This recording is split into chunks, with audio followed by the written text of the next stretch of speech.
Now here at the hospital for my checkup, for my tumor makeup. There are so many patients here.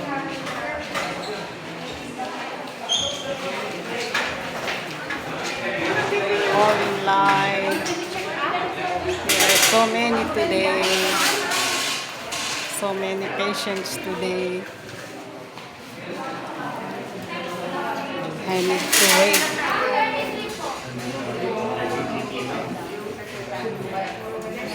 I need to wait for my turn. Wala pa. Mamaya. Kulong muna. Tawagin na. No?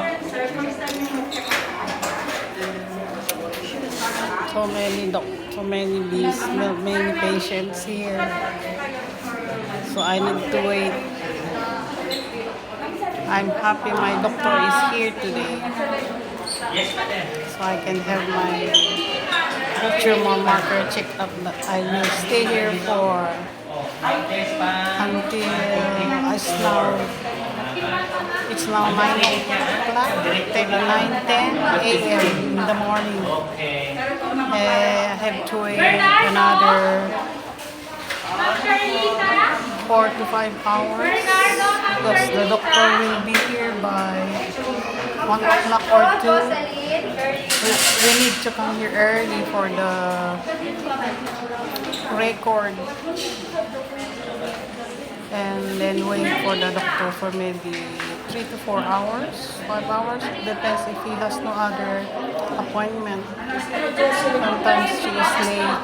We have to be patient to wait for her, for our checkups here, because there are too many patients today. My doctor's schedule is from Monday, Wednesday, Friday. Linggo na rin kasi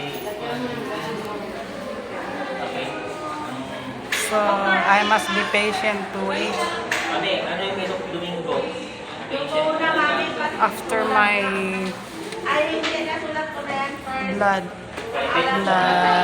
pressure is taken. I may go and eat Hindi, may card siya. lunch later, after lunch, because my doctor will be here after lunch. So I may have lunch here before seeing my doctor. It's always like this because we are so many here. I am here at the Sanitarium Hospital, Adventist Hospital. They changed the name from Sanitarium to Adventist Hospital. So I must be patient to wait for my doctor. There are so many people today. Look up here. The nurses are so busy taking records. Go. Go. Hindi pinakaisipan, hindi pa. Soriano Marcelo. Tingnan natin. Soriano Marcelo. Alip Indol. So I must be patient to wait to I'm in line. So I'm just waiting for them to check my blood pressure, Wala pa, madam. Wala pa. because it's very important that they need to check my blood pressure for the doctor to see. And I must wait. I must be patient to wait. Dito, madam. Everybody is Dito. busy waiting. Oh, I have a friend over here. A distant relative. She's also coming here for checkup. We happen to meet here. She is the co-teacher of my sister in Cabarugis, Quirino. Accidentally we met here. The same illness. Yeah, the same illness. It's a small world. I met my relative here.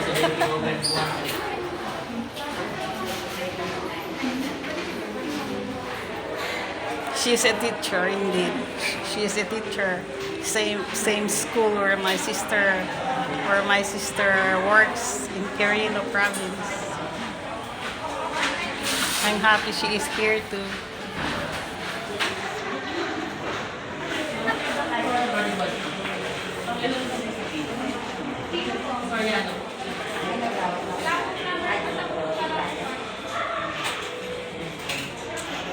I may continue this vlog later.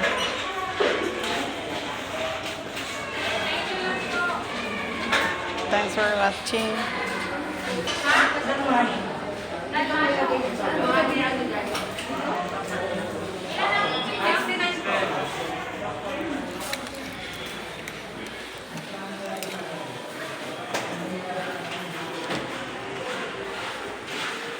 My doctor is not here, so I'm checking where the clinic is. Oh, it's beyond there.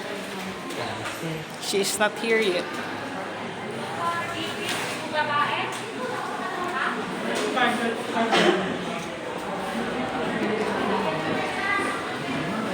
Oh, I couldn't find my doctor, so I must wait. I must wait here. Thanks for watching, guys.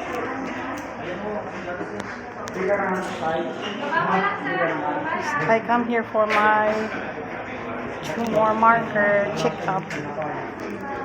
This is every 6 months.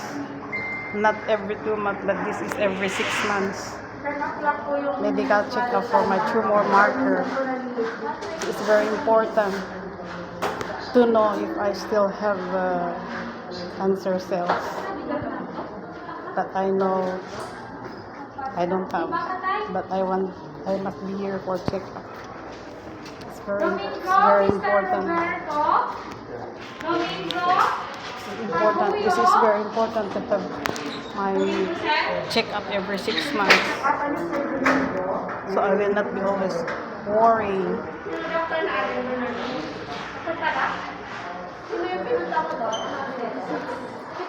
I'm just waiting for the time.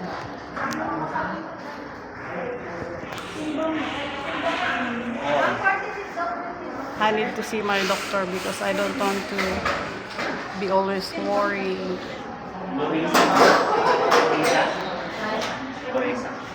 Wala pa mamaya. Pero nandito na rin ito. Ha? Kasi naman pilip-pilip.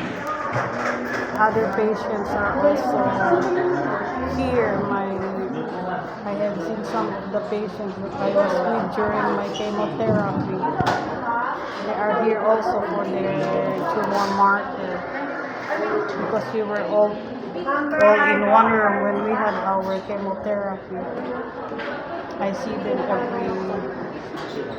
every 21 days.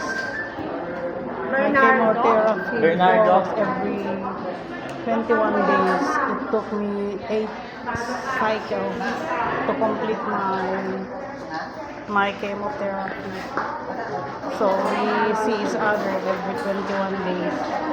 And that is very expensive. That is 42,000 pesos. 42,000 pesos every 21 days. So the therapy is very expensive. The chemotherapy is very expensive. Then it is a must to make sure that the cancer will not come back again. It was really very expensive, but I want to survive. That's why I need to complete. I did complete my chemotherapy. Thanks for watching, guys.